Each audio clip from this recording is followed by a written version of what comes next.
one of the big blockages, which recently came to my awareness, which I am so grateful to share with you guys, is that we often measure our success on the degree to which our actions were able to satisfy the expectations of others.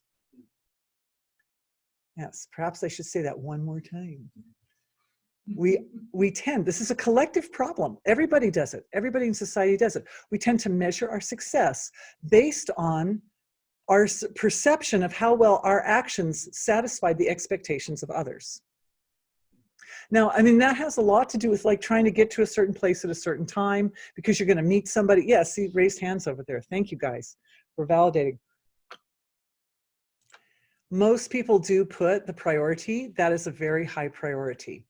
How well am I fulfilling what other people expect me to do? Or how well am I living up to the vision that I have collected through other people's impression of me, through my environment, their perception of my full potential. You know, how well am I living up to that vision? And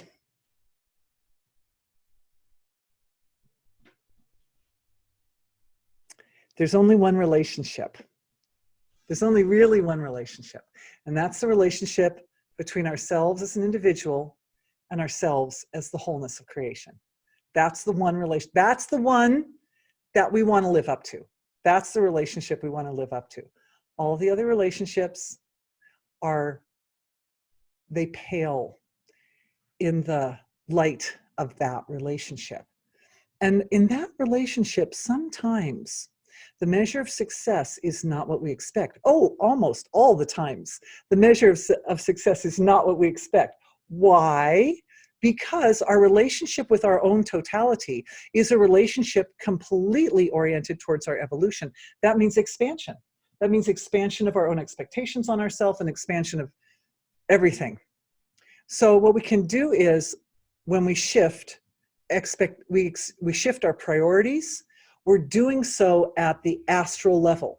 The astral level is providing the scaffolding. Here on our diagram, the finger diagram, the astral level is here. It's part of the collective field and the web of life and the collective level of self. And so at that level, I'm just checking into the astral bodies for everybody here and how we connect in with the whole astral field. And remember, yesterday, there was the new detail for the model of the astral body, that there are some threads in the astral body which have a direct link to source of creation, where others kind of wander around, and there is the direct link threads in the astral field and the astral body are they create points of reference for all the other threads in the astral field, and they help create orderliness in the astral field.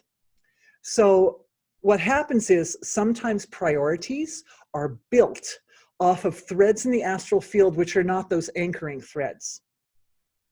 And when they get built off of the threads that are not anchors to being, then it can lead us off into some tangent or some side project, which wasn't really the main reason that we came here to live this life.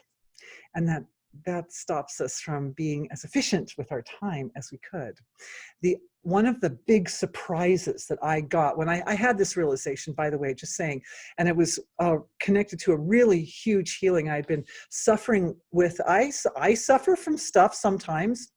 You know, I went through, during this last summer, remember the planets were crazy and there were a lot of heavy planetary influences and so forth. So I was having a physical experience that was very uncomfortable, and I'd had it for like maybe 3 months, about 3 months.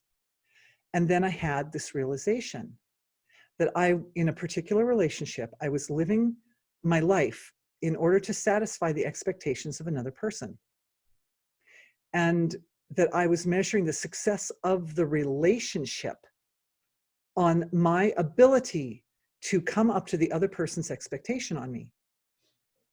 And when I decided that success in that relationship had nothing to do with the way things ended up turning out on the surface, come what may, but it had to do with my ability to navigate the relationship while being true to my own heart and my own truth. And this imbalance that I was dealing with went away instantly. And I mean, I'd been, home remedies and herbs and all kinds of stuff, and it wasn't doing it. And it went away instantly. And I was like, wow, how did that happen? But I mean, it was like I knew, and I had been looking for the inner thread, but it took sitting down with my sweetheart and talking it through. That wasn't my relationship with him. That's a very sweet relationship. But the point is that it took somebody to bounce my experience off of, because I'd been working on it internally, and I was kind of caught in my own field of it, and I wasn't able to go outside the box enough. And when I sat down and talked to somebody else that I trusted and loved and who I knew would shoot me straight, then I was able to come to this conclusion. When it came to the conclusion, instantly the symptoms just left the body. It was amazing. It was amazing. So healings can happen like that. And if they don't happen like that, it means that we have to look deeper.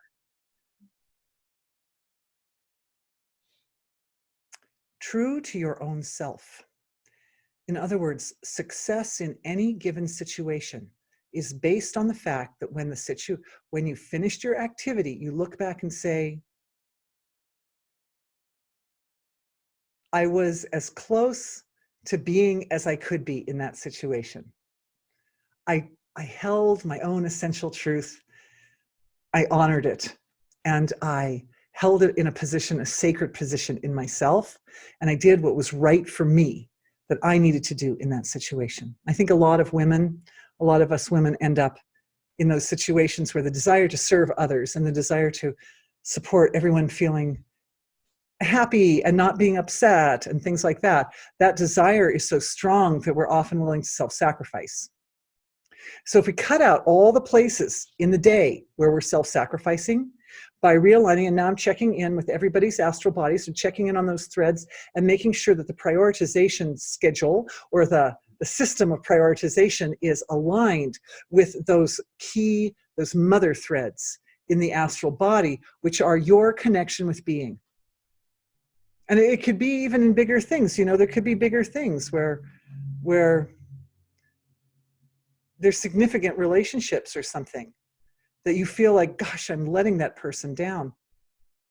Yeah, well, if doing something that hurts you is outside the range of your priorities, then you won't do it.